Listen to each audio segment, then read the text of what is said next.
can't feel my arm. What, ma'am? But my boyfriend is dying of a stabbing. Ma'am. Yeah, you should go. Because you just killed your boyfriend.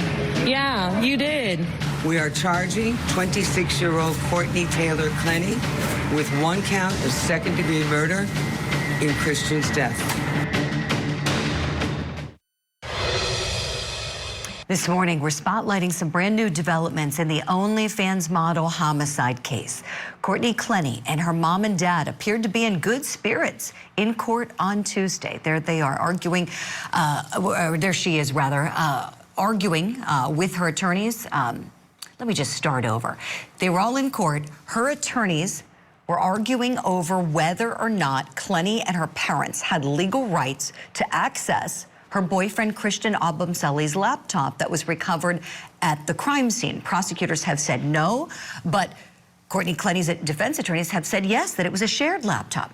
Now look at this. Look who's in the witness box there. The biggest moment of the hearing was when one of her criminal defense attorneys took the stand, saying why the discussions about accessing the laptop were protected by attorney-client privilege. Take a look. Ms. Courtney Clenney was vaporized because she was in a very bad place mentally, and so she was vaporized. The parents then flew in. I can't remember exactly the date they arrived, but I met with them in my office in Coral Gables in person again on, I think, April 6th or 7th. I'd have to go back to my text messages, but that is when we all decided, I had very specific, clear memories of speaking to them, that this, based upon the media attention that was almost immediate, that they're going to need representation as well to navigate through this. Was it your understanding that you were their counsel from that date? Yes. Are you familiar with the substance of the messages that are discussed in the warrant, defenses B? Those are the ones with respect to the laptop? Yes. Yes. Were those confidential communications? Yes. Were they communications to you and your clients? Yes. All right, and we've got that attorney you just saw there, Frank Prieto, and Courtney Clenney's other attorney, Sabrina Puglisi, joining us live on the program this morning to talk about this. Oh my, okay, so we've got Courtney's other attorney questioning you, Frank, calling you as a witness to explain all of this. What a mess. Talk to us, please, about what you went through yesterday and whether there's any resolution this morning, please. Well, Julie, again, thanks for having us to discuss these very interesting issues that you've highlighted here. Yeah, things have taken a turn for the bizarre. If you would have told me at the beginning of this case I would be testifying in a hearing about my attorney-client relationship, I would have said no way. It's bizarre, and I think this highlights the issues that the prosecution has done some things here that are not above board. So the government here is trying to make this accusation that Courtney, your client, and her mom and dad, also your clients, that was what really the sum and substance of this was, whether that relationship existed at the time, were accessing this laptop. Sabrina, you've come on the show before. We've talked about this. You've said from the outset that the laptop was shared. And as I understand the evidence that came out through a detective, they're not disputing that. They don't have any evidence to show that it just belonged to him. Am I right? Yeah, that's absolutely correct, Julie. I mean, really, it was so interesting, the testimony yesterday, because so much of it was, oh, well, we assume, we infer.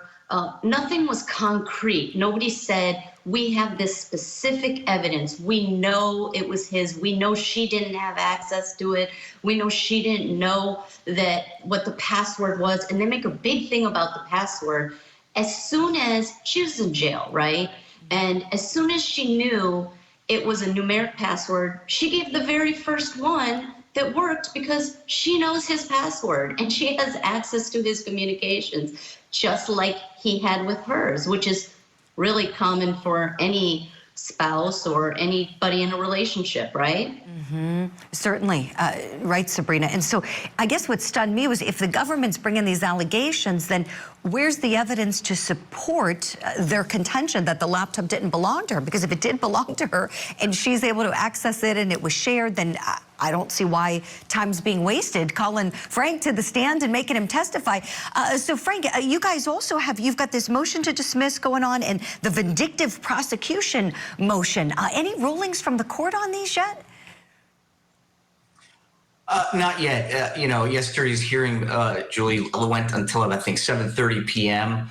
And the court is very busy, and we understand that. But there's been a lot of delays caused by this, what we consider to be prosecutorial misconduct. So the court has been inundated with motions on both cases now. And I think that yesterday was just a preview of the conduct that the state attorney's office has engaged in that we believe is improper. And again, you hit it on the head. The evidence in that case is so weak. The Florida bar allows us to investigate cases as defense lawyers, and we did the right thing. Mm-hmm. Right. And so for anybody watching at home, it's almost like now Courtney Clenney is dealing with two problems with two different sets of attorneys here because of what the state has done, bringing this case with the laptop against her and her parents. And so because of you being made a witness, essentially, you and Sabrina are only representing her on this homicide case. Speaking of, Sabrina, do we have a trial date yet? I know the last time we chatted, it wasn't set. What's the latest, if you know, please? We still don't, and unfortunately, with all of what's going on right now, it really delays everything, right? Now we have to wait for the judge's ruling, and then we have to wait on the vindictive prosecution. And one of the reasons is because, the primary reason is, we absolutely are going to be filing a motion to recuse the state attorney's office. He had access to all of our work product, all of our privileged communications. There's no question about it. They admit there was a relationship with an attorney and a client in this case, and that was all our work product. How can that same state attorney's office represent the state of Florida? And so that all just delays everything, unfortunately, while she sits in jail. Right. This is really key. And just to kind of let it sink in here, it seems to me that, when they went through this laptop, what you're saying is they got confidential communications, things that they shouldn't have had their eyes on.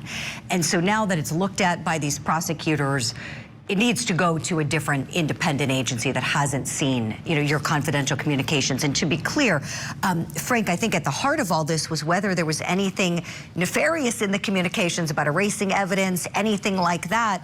After watching the hearing yesterday, it was very clear they have none of that. Am I right?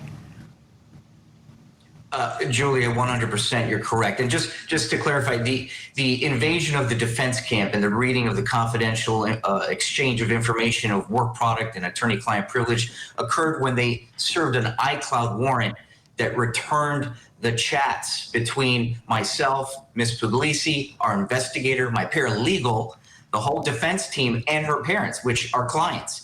So they retrieved that information, and that's those texts that you exactly just pointed out, that there is nothing nefarious. In fact, we went above and beyond. In the hearing, you could hear the testimony that I said, don't access it. We have to clone it to preserve it as evidence. Property receipts were given to Miss Clenney, Deborah Clenney, and a property receipt on the back end to my IT expert, Mr. Haas. Why? Chain of custody, to preserve it. We did the right thing, and I think that came out in yesterday's hearing. Yeah, most definitely, it sure did. Yes, you did, and yes, you both are right. This case needs to go to the Attorney General's office ASAP. I've said it before, I'll say it again. The best thing Courtney Clenney has going for her is the two of you, Sabrina Puglisi, Frank Prieto. Thank you both so much for sharing all this morning. Keep us posted on the trial date, please.